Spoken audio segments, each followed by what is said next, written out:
Mentioned earlier on, we cross live to my co-presenter Steven Grtootes now. He takes an in-depth look at the plight of the homeless not far from the SABC in Auckland Park on a chilly night. Steven, how is it looking out there?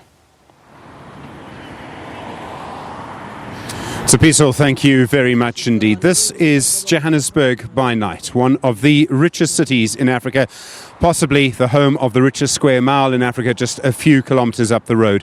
We're literally 200 meters away from Auckland Park, and where we are now is on the streets of Johannesburg in the middle of Youth Month, looking at people who are largely ignored by society. These are people that you will see on a daily basis. You might drive past them, you might walk past them. The question, of course, is why as a society do we ignore them, and where do they come from? It's Youth Month this month. Many of the people that we're talking about are very young. Almost all of them, you'll find, are possibly under the age of 30. But every single one of these people has a human story. Everyone is from somewhere. How did they get here? What happened? What do they really want to do? And if they could get out of this particular street, what will happen? It's going to be 3 degrees here later in about 6 hours' time. That's the temperature. That's the lowest the temperature is forecast for tonight. And yet these people are people who brave their lives on the streets on a daily basis. You're going to meet them tonight. You're going to hear their stories. And this is the kind of thing that is almost unique in its coverage. That is what you're going to be seeing and hearing for the next hour here on The Full View. Let me take my seat and join the people who have been brave enough to talk to us. And Thomas, Mpo, Jabu, Sibusiso, I would like to start by saying thank you so much for agreeing to speak to us. I understand why you've asked that you will keep your faces covered. We're happy to respect that, and thank you very much indeed for joining us. Thomas, let me start with you. Firstly, where are you actually from? Did you grow up in Johannesburg or did you grow up somewhere else? I grew up in Soweto. And where in Soweto? In Soweto, in Zondi. Sorry? Zondi. Zondi. Yes. Okay. And you don't mind people seeing who you are, but you grew up, and then how did you end up living here? I'm starting to be addicted in something that I smoke. Then I tried to come here to earn some living for me, to make some smaller changes to get more. Yes. Will you tell me what it is that you smoke? It's a nyaupe. Nyaupe. And I mean, in Soweto, where you're from, who's there? Is your family there? Do you know where your family are at the moment? Yes, I stay with my grandmother and my 2 sisters.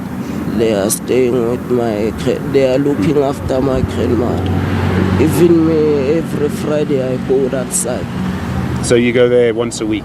Yes, every Friday I come back Sunday. Okay. Yes. So you go home only for the weekend, and then you spend the rest of your week on this street here? Yes, to make some money. I mean, it's just one of the stories that you're going to hear tonight. And Paul, I mean, it's been, how long have you been living here for? For 4 years. For 4 years? Yes, sir. In this particular stretch, or do you move around? No, I move around. Okay. And why do you come to this particular stretch? It seems to be very busy. It seems to be very cold. What happens here that makes you come back here? No, what draws me here is there's a lot of people, so I can get help, and a lot of things are easier to get, like clothes, food, all of the things. So, in other words, it's the people who walk past? Yeah, the people that I come through. And do you find that people actually, I mean, do they do that? Do they help?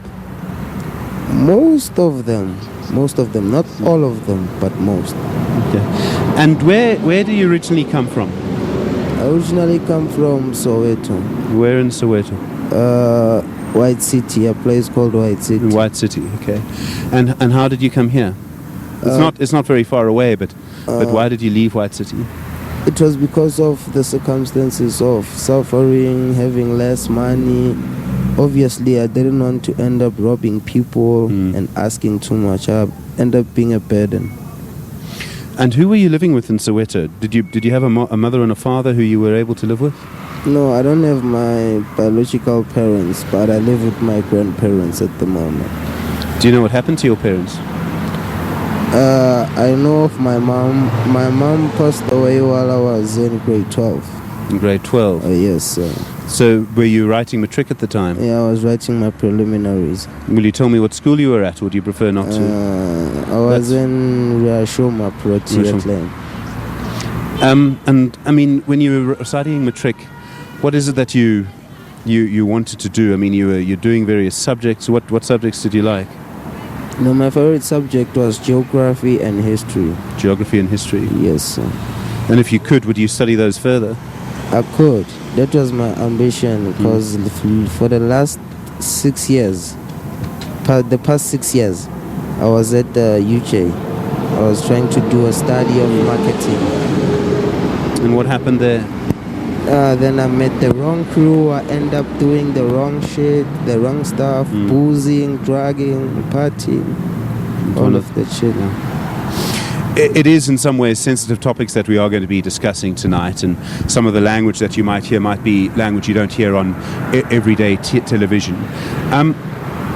So you come here, I mean, UJ is not very far away. You must see UJ students every day here. Yeah, I meet most of the students that I used to go to class with. The reason is that they also lend a hand every day. That's why I came around here. Sibusiso, where are you from? Where did you originally grow up? Oh, me, I'm from Val, Sebokeng. From Sebokeng? Yes. And how long did you live there for? I was born there. Okay. Yes. And when did you come here? Yeah, maybe I come here 2009. 2009. Yes. So you've been living here 10 years. Yes. On this area, in this area of street. Yes, but not just like 10 years fully, because I usually go there by home, maybe spend maybe a year or two or months, then come back. You see, just like that. You see. Yes. Why do you come home and then come back? Because here in Joburg, this side, there's a living, of course, you see. Because that side there, that side is difficult. Because, you see, that side, the boys who are living there by that side, they doing wrong things, you see. Just like they mang people, you see, for a living, you see, just to get something to eat, or they do something wrong, they sell ganja, drugs, you see. Me, I was working with a train. I was selling vegetables and something and fruits, and then one day there at Park Station they robbed me.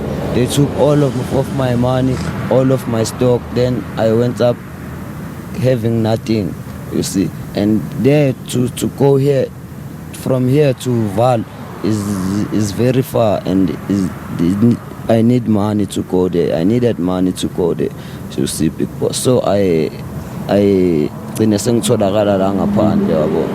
ended up here in the streets, my boss. So do you think then if people hadn't robbed your vegetable stand, I mean, what you were doing there, you were doing that on a daily basis, you were able to make a living for yourself, you were doing something for yourself and for other people? Yes, I was making a living, because at the end of the day I was getting something. Even though those vegetables was not mine, you see, because I was working for someone. Yeah. You see, I ended up going scared to go back and face that person, to tell him that the vegetables are robbed, they've taken them, you see, boss. Then I realized that I mustn't go back there, because that guy is very dangerous. He might kill me because I don't have his money. Sure. I tried to have something that I maybe go back to give this guy, but it doesn't get along, my boss, because I have to eat. When I get something, I have to eat, I have to buy cosmetics, I have to do this and that, you see. But here in the streets, these people, others they do help us, others they don't help us, you see. And I mean, you must have been scared for your life when the vegetables were taken. You actually couldn't go back to your boss to tell him what had happened. I mean, that's incredible. Yes. I was scared to go back there, because my boss was a very, very bad guy, you see. That guy was in prison for 20 years. Then he came out in prison. He organized some boys to go sell for him vegetables and fruits, so that he must get a living. so that, and even us too must get a living, you see. But here, I arrived here in Johannesburg, they took all those vegetables and all those fruits and all of that money. I couldn't go back there and face that guy because that guy is a very dangerous guy. He always told us that, my boys, please do not do any mistakes, you see, with my money or with my vegetables, you see, because I don't want to end up going back to the shade, you see, because these things I work for them, you see. And if I give you something to go and sell, you must come back with the money. Me, I'm gonna give you that I'm giving you. You see, boss. And I mean, the community that you're from, your mom and your mother and father, do you know where they are? Yes, I do know my mother and I do know my father, but not my real father. Yes. Do you know where they are? Do they know where you are? Yes, they know. They know that I'm here in Joburg, but they didn't know the site where I am. But they know that I'm here in Joburg. Yes. Because I usually phone my mother where and there if I get some money. Okay. Yes. Do you miss them? Yes, I do. I really miss them. I do, because those are my family. There's no place like home. Even I'm staying here in the street. You see, I remember back there home. I miss them, sure. Jabu, sitting on the end. Yes, big boss. I hope you can hear me because I mean the traffic here is very... I can hear you very well, boss. So where are you from? I would like to thank you for the opportunity first. I'm from Grasmere, Matsatseni. Yes, Grasmere. And how did you come here? Here, because, to that side in the location there in Grasmere, you know Grasmere, how it's like that side especially. So it's like, Grasmere is, yes, you see the people there, they still, there's no living other than working. You see, me, I can't stay because I was working at Woolworths and Pick and Pay, and that one, there's a shop in Branded Feet there by China Mall, Main Reef Road. JNB, you see the garage change, that one for Honda. Next to it, there was a shop there, Branded Feet. I used to work there.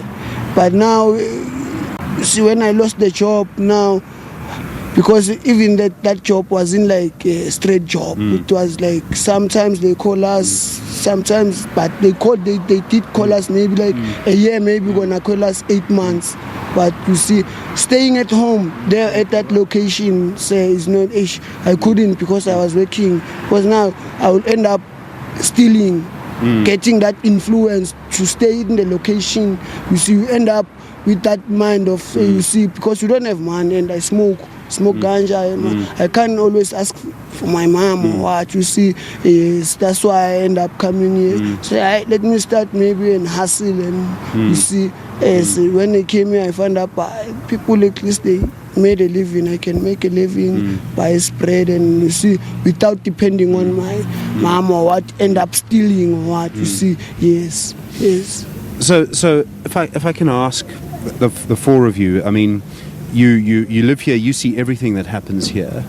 What is it like at night? It's getting dark now, and Thomas, let me start by asking, it's going to get cold. I mean, what happens here at night? It's become cold. Become cold at night. Become very cold, and in the morning, it's the thing that I will tell you that. Are you able to sleep when it gets that cold? No, because we got a small blanket. We don't have enough blankets. And where these blankets that you have, where did they come from? Did someone give them to you? Yes, they give us in the robot where we spin. They give us, and even clothes and food. Others they give us. Others they refuse. They think they will never wear it. But others they give us.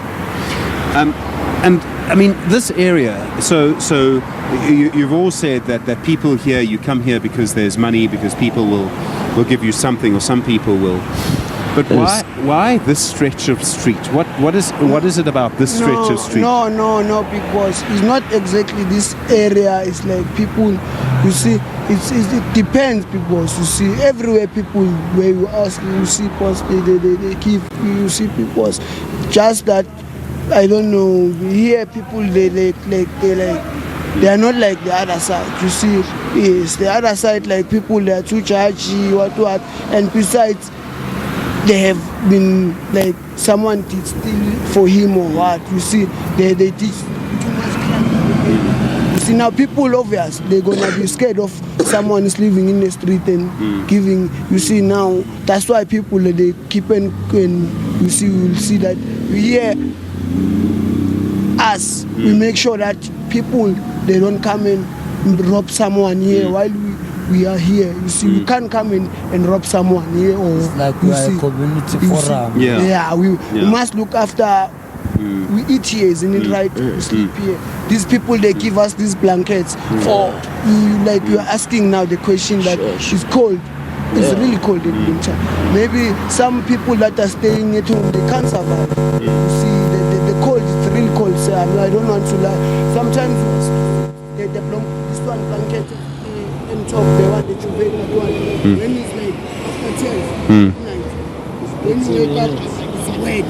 Like someone came and poured. All right, we're going to leave it there for a moment. This is a special broadcast of The Full View. We're live tonight from the streets of Johannesburg, looking at the young people who are homeless living on our streets, a community often ignored. Stay with us, more to come.